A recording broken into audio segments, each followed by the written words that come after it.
moi, le professeur Yaoi, bienvenue dans Yaoi Files. Nous allons décortiquer le yaoi sous toutes ses formes. Pour une fois, je présenterai seule cette émission, Bichi et Shota étant occupés, si vous voyez ce que je veux dire.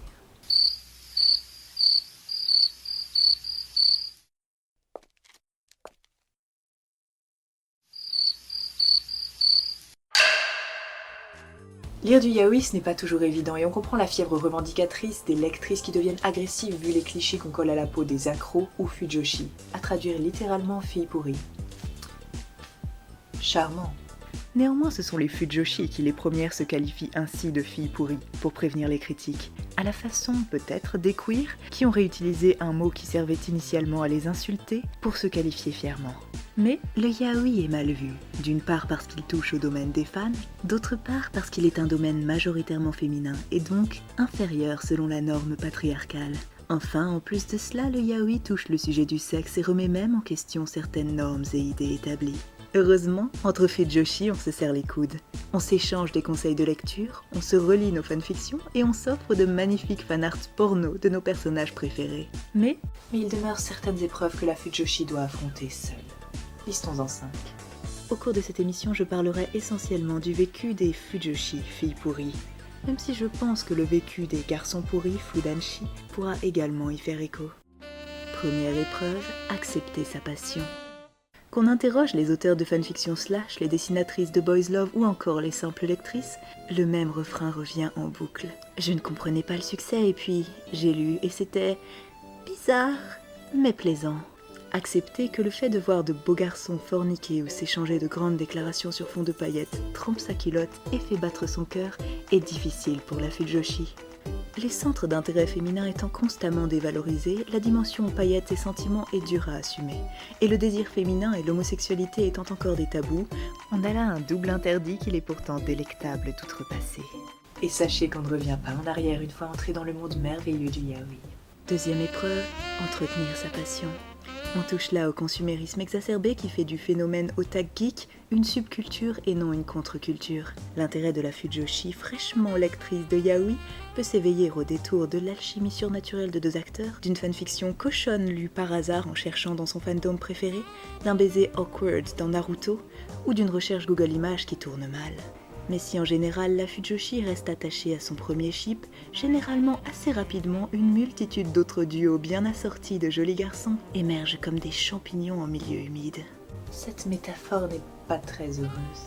Il s'agit donc d'entretenir sa passion, et si, dans le cas d'un ship d'un fandom connu, il est plutôt aisé pour la fujoshi de mettre la main sur des artefacts divers afin d'exhiber son amour du yaoi à la face du monde et de s'entourer de ses icônes saintes, le boys love reste encore difficilement trouvable dans les petits commerces.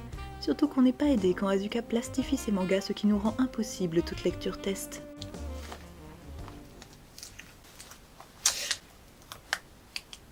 Asuka! Heureusement, il y a Internet. Et les scans. Troisième épreuve, réfréner sa passion. La fujoshi aura ensuite tendance à shipper absolument tout ce qu'elle verra. Le sel et le poivre deviendront pour elle des personnifications sexy aux cheveux blancs et noirs, et elle ira jusqu'à espérer que ses camarades de classe masculins commencent une orgie générale pour le plaisir de ses yeux. Pour elle, Star Wars l'éveil de la force se résumera à « Peau et fine, c'est canon !» et elle abreuvera absolument tous les réseaux sociaux d'images de ses roulés à la cannelle préférés. L'enthousiasme de la fujoshi est une preuve de vigueur, mais il sera nécessairement mal interprété et mal compris par certains. On lui dira qu'il faut qu'elle arrête, qu'elle se calme. Fujoshi, le monde n'est pas encore prêt pour nous. Qu'importe, nous arrivons quand même. Quatrième épreuve, assumer sa passion. Avec le temps et l'expérience, la fujoshi qui achetait ses yaoi en gloussant et en rougissant face à un ou une libraire blasée gagnera elle-même en assurance. Elle empilera les titres les plus trash à la caisse, partagera des fanarts suintants sans se soucier des âmes sensibles et ira même jusqu'à faire des lectures à voix haute de scènes de smut dans le métro. Mais non, je plaisante, personne ne fait ça.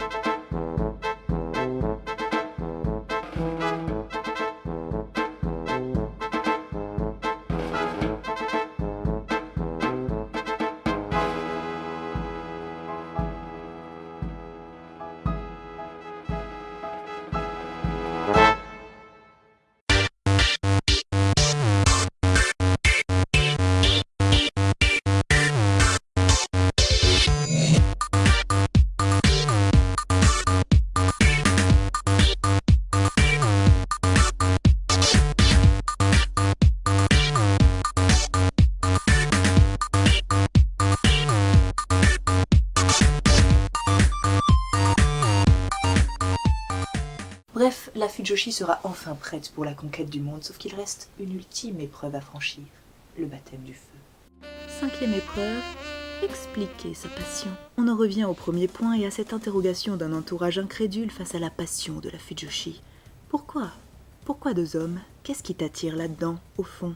Tu as peur du vrai sexe ? Tu vois du sexe partout ? La Fujoshi sera tentée d'avancer des arguments sociologiques, historiques. Elle fera des recherches, analysera des témoignages, effectuera des synthèses, des déductions. Sauf que la question pourquoi, il n'y a qu'une chose à répondre. Pourquoi pas ? Pourquoi pas ? Après tout, si nous définissons dans le cadre de Yaoi Files, le yaoi comme une œuvre de fiction originale ou non, écrite en général par des femmes pour les femmes, et mettant en scène des relations sexuelles et ou romantiques entre hommes, ça reste un champ extrêmement large. Alors, pourquoi pas ? Vous aimez les comédies romantiques, la fantasy, la SF, le BDSM, la comédie, les thrillers, le fantastique, ou encore vous rêvez d'une histoire où l'esprit d'un jeune homme se retrouve coincé dans la zigounette de son amoureux ? Ça existe, et ça s'appelle Shinsubu.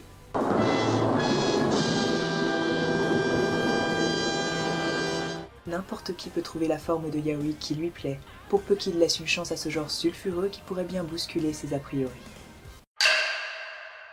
Et c'est parti pour un nouveau dico du yaoi de Cinnamon.